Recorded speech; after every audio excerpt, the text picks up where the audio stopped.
কতটুকু নির্মাণ code maintain করে কাজ করছি এটা খুবই ইম্পর্টেন্ট।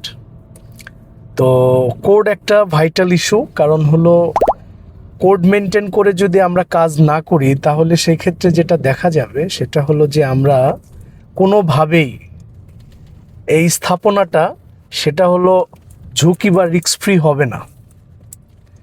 কারণ আপনার স্থাপনাটা যদি লং টাইমের জন্য সিকিউর করতে চান এবং আপনার স্থাপনাটা যদি আপনি শৈল্পিক আকারে রূপ দিতে চান তাহলে অবশ্যই আমাদেরকে মাথায় রাখতে হবে যে বাংলাদেশ ন্যাশনাল বিল্ডিং কোড, যেটাকে আমরা বলছি বিএনবিসি, এই বিল্ডিং কোডটা মেনটেন করতে হবে। কেন করতে হবে? কারণ বাংলাদেশের বিল্ডিং কোডের ভেতরে কি কি আছে, আর্থকুয়াক আছে, সিসমিক জোন আছে, উইন্ড স্পিড আছে, আরও অনেকগুলো কম্পোনেন্টস প্যারামিটার্স আছে।